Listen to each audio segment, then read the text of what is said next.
Hey guys, how's it going? It's me, Evan, and today I'm going to give you a quick kind of update on how things are going with my Joying head unit that I installed probably about 6 months ago. This particular model, like I said, I think it's probably been about 4 to 6 months, maybe closer to 4 months, but just want to give kind of a long-term update on how things are going, what I like, what I don't like, and that way you can kind of make an informed decision if you do decide that you would be interested in buying one. So without further ado, let's jump right into it. All right, so first up is reliability. This head unit has been extremely reliable. It was a little bit rocky at first, not due to reliability, but mostly due to a couple of features, namely the lane watch camera not reliably working when activated with the right side turn signal. It would work fine with the button, but the turn signal wouldn't activate it correctly every time, which was interesting because my previous Joying head unit, which also was basically the same as this one, but it was the one that has the volume knob right here and a slightly smaller screen. That one worked without any issues. There was no problems at all with the camera. So after some back and forth with Joying and some configuration changes, they actually released and sent me a software update, which they also posted on their website. And it looks like all the new radios now are shipping with that. The issue is completely resolved. I have no issues now. If I turn on the turn signal, you'll see there the right camera comes up and shows just fine. So reliability has been great. The unit comes on very quickly when the car turns on. It's very fast, very stable. The touchscreen, everything is super responsive. It hasn't slowed down at all. A lot of people like to say, oh, the Android head units get slower with time or whatever. I've seriously had zero issues, nothing at all in terms of performance, reliability, anything at all like that. It is great. The wireless CarPlay is a huge plus. Like, it connects super fast. Connection is stable. I've never had any issues with it dropping a connection, anything like that at all. There was one like really weird issue in the very beginning where with the wireless CarPlay, if I activated Siri, as soon as Siri was done listening, sometimes it would drop the wireless CarPlay connection and then reconnect. But again, that was resolved in the same software update that Joying sent me, and I haven't had any issues at all with that since. So overall reliability, performance has been 10 out of 10. Now, other than actual software reliability, I do want to talk about the hardware. The hardware on this radio is phenomenal. This screen gets so bright, it looks great. The video doesn't do it justice. This is a QLED display. It gets very, very bright, which is exactly what you want in daylight. Right now I've got it set to the full brightness, and you can see there I'll have to swipe down from the top. But full brightness is very, very bright.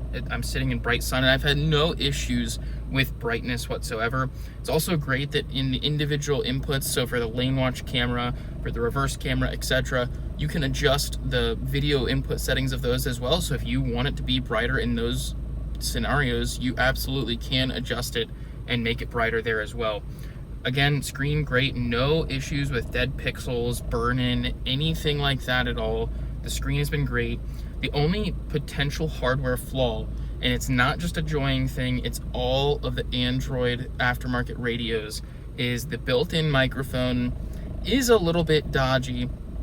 It works after proper configuration. You do have to tweak some settings in order to get it dialed in, but once it's properly set, it's pretty good. It's about as good as you would expect a built-in car microphone to be, but I will say that it is probably not as good as the factory built-in microphone. Calls do sound slightly worse, but it's really not that big of a deal. I don't talk all that often on the phone in the car.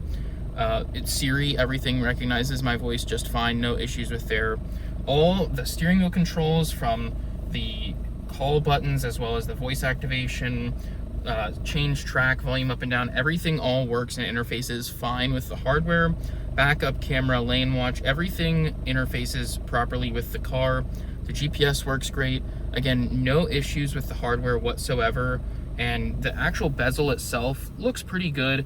It unfortunately doesn't match the factory carbon fiber 1-to-1, but it's close enough and it kind of keeps a cohesive look here in the car. All right, so I'm recording this after I recorded everything else because as I was editing, I realized that I left out something that I did not like about the radio, and I didn't want to seem biased because everything else I was saying was pretty positive overall. So the one thing that I dislike about my Joying radio was the installation. There is a lot, and I mean a lot, of, is this the right way to do this? Is this the right way to do that? Because the instructions that they include are, they're basically useless. I hate to say it.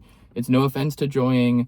They've done a great job in terms of the hardware, the screen, the software, everything else, but the installation instructions are pretty poor. I've had a lot of people reach out to me with questions during the install process. Hey, how do I do this? What setting do I do for this? Etc., etc. And I'm happy to help. Not a problem at all. So again, feel free to reach out if you do need help with that.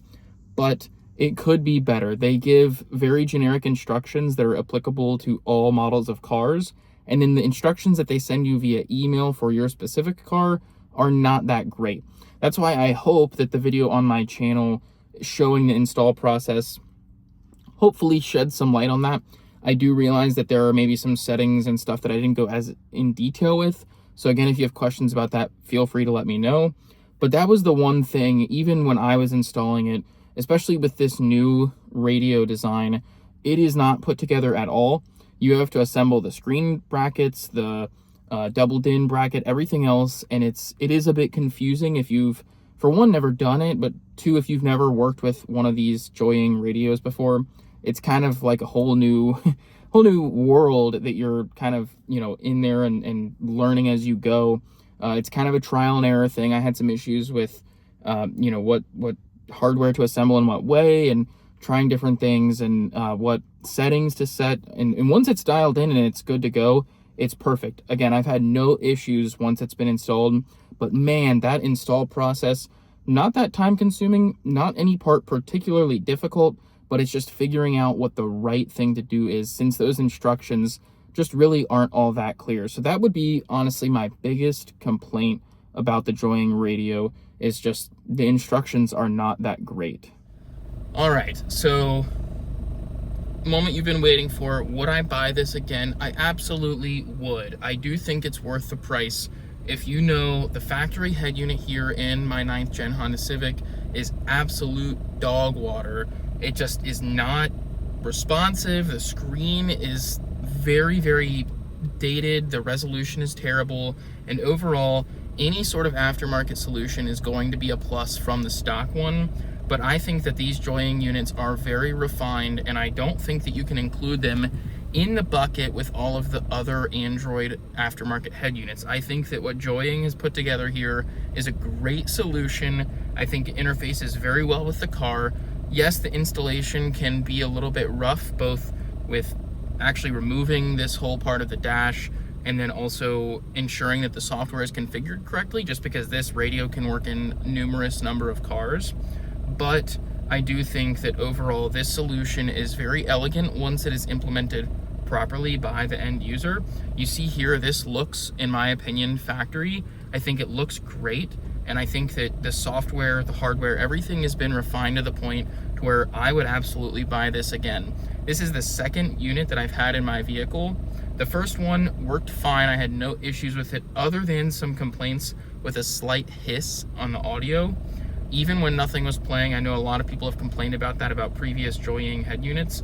However, the audio hardware on this new unit is completely upgraded. It is on par, if not better.